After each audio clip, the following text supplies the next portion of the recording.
Hello, and welcome back to another episode of SkyrimPlus. Today I'm featuring Sackend by Fled. Let's check out the map. Here we are at Sackend.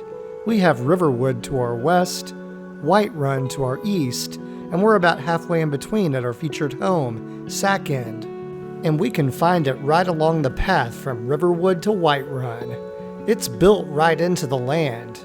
I love the Hobbit doors, the dark elf lanterns, the beautiful garden, and the smoke coming from the double chimneys.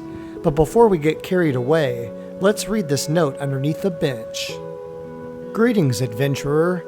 I've been expecting you, or, well, someone like you. I have left Skyrim for now to see other lands, and I welcome you to my home, Sackend. Look after it. I may return one day, but you will always have a place to stay here. The key you will find in the basket near the bench. Let yourself in. I wish you a fond farewell for now. Silbo Sackens. Now that we've read the note, the basket that we need is right beside us. The key is here, along with some books and fruit, but I already picked up the key earlier, so we'll continue the tour. When we open the gate, we enter the garden. It has mountain flowers, lavender, wheat, gourds, potatoes, and a cute little rabbit friend to keep you company. Keep that gate closed though so the wolves don't get him. Now, let's head inside. And now we've entered a large front foyer. The hallway straight ahead takes us to your bedroom. And there's your woodcutter's axe, a pile of firewood, and some decorative dishes. And here's a fire to keep you warm, a small statue of Debella, and a painting of Dragon's Reach. And here's a chair to enjoy a quick read. There's your front door. And then look at this gorgeous window letting in tons of natural light by our bench. There's a map of Skyrim, a shrine to Kynnareth, and a spare key. There's a hallway that takes you to your kitchen.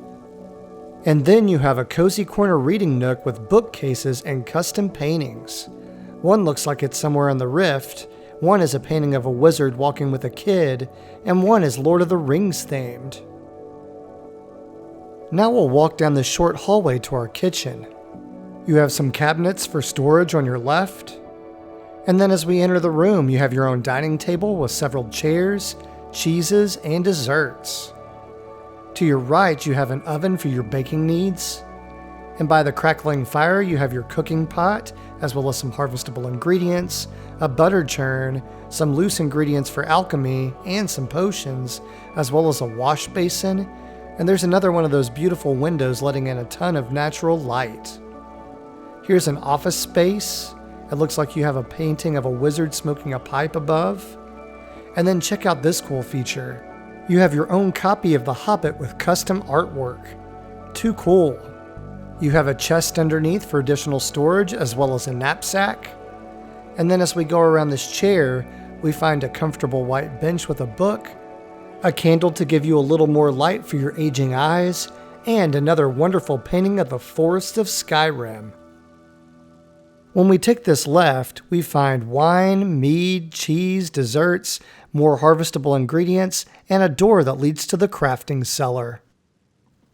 And now we're in our crafting cellar. To the right, we find our tanning rack. Here are some barrels for storage.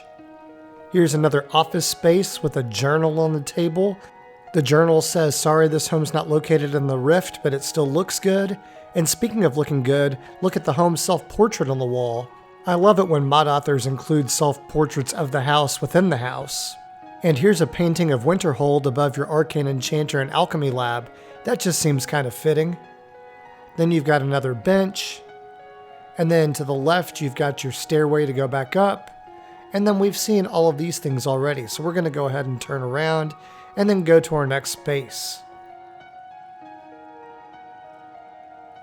This next space includes 2 more smithing stations with your forge with ventilation straight ahead. And then when we turn, you can see your workbench. And our last room within the cellar contains your smelter, a chest for storage, and you have some more ventilation. So the cellar contains almost every crafting station you need except for the grindstone, and we're about to go upstairs and find that right now. We've made our way back upstairs, and as you can see, the kitchen's on the right. Here's some spare chairs for storage. There's your grindstone that we were missing downstairs, and a drafting table for future building plans. As we continue down the hall, when we look to our right, we can see the entrance of the home. And then if we take a left right here, here's our bedroom. Here's a bookshelf with a candle and a statue of Mara.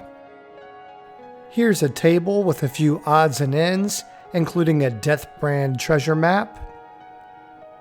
Here's a beautiful painting of the Shrine of Azura, and a very messy bed, but hey, you're a single guy who's judging. Here are a couple of more dressers, and a couple of bookshelves with some decoration, as well as a Shrine of Akatosh on top. Now that we've seen all of the features of this home, it's time for final thoughts. Sackend is a Hobbit home that's very much inspired by the Lord of the Rings. It has a single bed, an oven for your baking needs, a cooking pot and a butter churn, a full smithing suite, as well as an alchemy lab and arcane enchanter, a shrine to Kynnareth, and a shrine to Akatosh. I love that the home is built straight into nature. The garden looks amazing. The windows really let in a lot of natural light. And I like the extra touches added, like all of the different types of paintings and the custom book cover. If you're looking for a convenient Hobbit home, this might just float your boat. This concludes my feature of Sackend. If you enjoyed this content and want to see more, don't forget to like, comment, and subscribe. Click the bell icon if you want to be notified of when I post. And as always, thanks for watching. I'll catch you on the next episode.